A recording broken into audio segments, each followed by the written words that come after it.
नमो garden म्हणून एक अतिशय चांगली संकल्पना आदरणीय पंतप्रधान मोदी साहेबांच्या नावाने सुरू झालेली आहे। त्याच्यामुळे शहरांमध्ये एक चांगल्या कॉन्सेप्टचं गार्डन आणि त्याच्यामुळे त्या भागाचा विकास हा अतिशय योग्य पद्धतीने होऊ शकतो। या दृष्टिकोनातून हा प्रकल्प राबवला जात आहे। प्रत्येक प्रकल्पाला 1 कोटीची निधी आणि 5 कोटीचं बक्षीस अशा पद्धतीचा अतिशय एक चांगला ढाचा तयार करून आम्हाला ह्या पद्धतीचे प्रकल्प राबवण्यासाठी राज्य सरकार म्हणून त्या नगरपालिकेंना ताकद देण्याचं काम आम्ही करतोय। आज वेंगुर्ल्यामध्ये त्याचं भूमिपूजन झालेलं आहे। काही दिवसा अगोदर कुडाळला झालं, येणाऱ्या काही दिवसांमध्ये अन्य शहरांमध्ये पण होईल। पण अशा पद्धतीच्या नमो गार्डन जिल्ह्याच्या प्रत्येक शहरामध्ये उपलब्ध होतील, तयार होतील असा आमचा सगळ्यांचा प्रयत्न। राजकीय प्रश्न आहे, आदित्य ठाकरेंची कार्याध्यक्षपदी निवड होणार अशी। अरे बापरे, मग आमचं काय होणार? आजच्या झोपेची चिंता आहे मग आम्हाला। आणि मी आपल्या माध्यमातून आदरणीय त्यांचे वडील उद्धवजींना मनापासून विनंती आणि आग्रह करीन की लवकर निर्णय घ्या, लवकर कार्याध्यक्ष करा त्यांना। जसं देश पातळीवर राहुलजी गांधी आमचं काम सोपं करताय तसं महाराष्ट्र पातळीवर आदित्य ठाकरे करतील। शेवटी ते आमचे महाराष्ट्राचे पप्पू आहेत की नाही, तर म्हणून लवकर द्या, बिलकुल वाट पाहू नका। उद्धवजींना आमचा सगळ्यांचा आग्रह आहे भारतीय जनता पक्ष म्हणून, वेळ काढू नका। पाहिजे तर ते झाल्यानंतर आम्ही पेढे वाटतो। आणि फक्त एवढीच विनंती आहे की त्यांच्या कार्याध्यक्षाचा ठराव हा संजय राऊतांना मांडण्याची संधी द्या। मुंबईचे नगरसेवक आहेत, मुंबईचे MIMचे सहारा शेख, त्यांचं जात व प्रमाणपत्र अवैध झालेलं आहे आणि त्यांच्या वडिलांचा पण अवैध झाला आहे। तहसीलदाराने गुन्हा दाखल करण्याची शिफारस म्हणजे काय, आता कैसा गायब किया हे म्हणण्याची संधी भेटेल आम्हाला।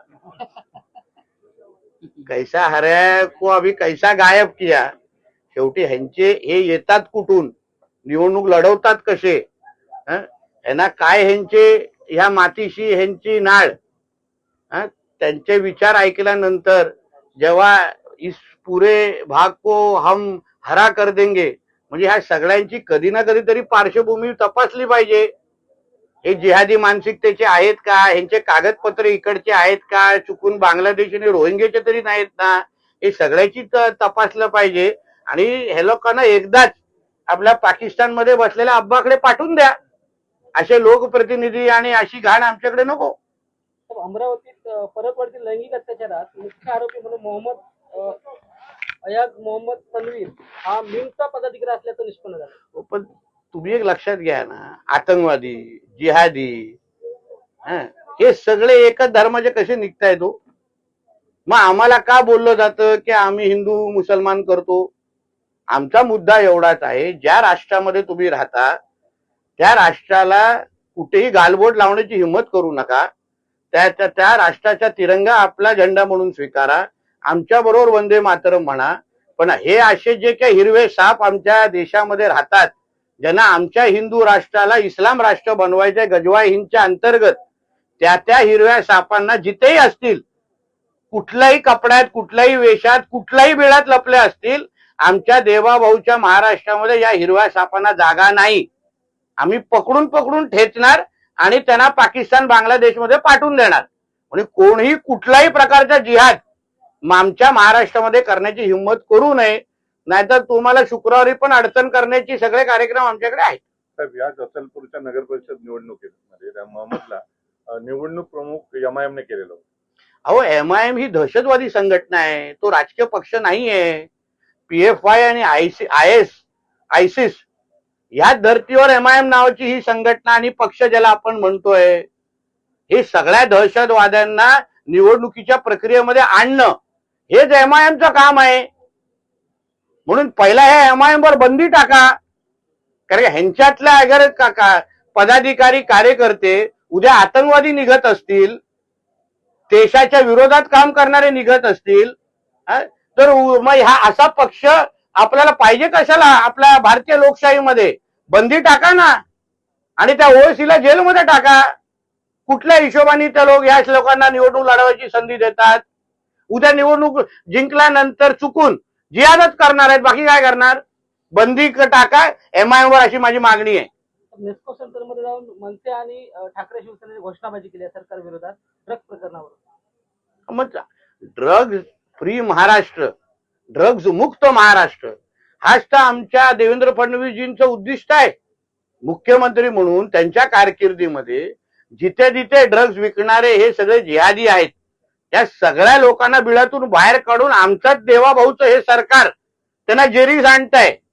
म्हणजे तुम्ही कितीही आंदोलन करा, काही करा, ड्रग्सच्या बाबतीमध्ये राजकारण नाही. ड्रग्सच्या बाबतीमध्ये सगळेजण आम्ही एकाच तर्फे आहोत आणि ड्रग्ज मुक्त समाज हाच आमच्या सरकारचा मुख्य हेतू आहे. म्हणून जे जे काय ड्रग्ज विकणारे आहेत, पिणारे तर कारवाई होणारच, पण जे विकणारे आहेत ते जे काही बिळात लपलेले आहेत त्या सगळ्यांना पकडून कारवाई होणार. साहेब, मध्य रेल्वेच्या ताफ्यामध्ये काल एक स्वयंचलित दरवाजे उघडणारी नॉन AC लोकल जी आहे ती दाखल झालेली आहे. मात्र त्या लोकलमध्ये हिंदी आणि इंग्रजी त्याच शब्दामध्ये सूचना आहेत, मराठीचा कुठे उल्लेख नाही, त्यामुळे प्रवाशांना नाराजी व्यक्त केली. ठीक आहे ना, तशा पद्धतीची मागणी आपल्या महाराष्ट्रामध्ये एअरपोर्ट असेल किंवा प्लेन असेल, ट्रेन असेल, मेट्रो असेल, सगळीकडे मराठी आलेच पाहिजे, सगळीकडे अनाउन्समेंट झालंच पाहिजे. म्हणून अशा पद्धतीच्या पद्धतीने मागणी आहे. आणि किंवा मराठी अगर येत असेल तर आम्ही स्वतः केंद्र सरकार आणि रेल्वे मंत्र्यांशी बोलू आणि मराठी सुरू करून घेऊ तिकडे. तर खरात प्रकरणात अंजली दमानी यांनी पत्रकार परिषद घेतली आणि त्यांनी मोठ्या नेत्यांवर आरोप केले. मी पत्रकार परिषद बघितलेली नाहीये म्हणून त्याच्यावर बोलणं उचित नाहीये. पण आदरणीय मुख्यमंत्रीजींनी जसं सांगितलेलं आहे, ह्या पूर्ण प्रकरणाबद्दल ज्याला जी पण माहिती आहे, खरात प्रकरणात ज्याला जी पण माहिती आहे त्यांनी संबंधित SIT आणि सरकारच्या प्रतिनिधींना द्यावी, ते कारवाई करतील असं आदरणीय मुख्यमंत्र्यांचं बोलणं आहे. म्हणून ज्याला जी माहिती आहे, ज्यांनी पब्लिक फोरम मध्ये आणलेली आहे ती थेट SIT ला द्यावी, ते कारवाई करतील.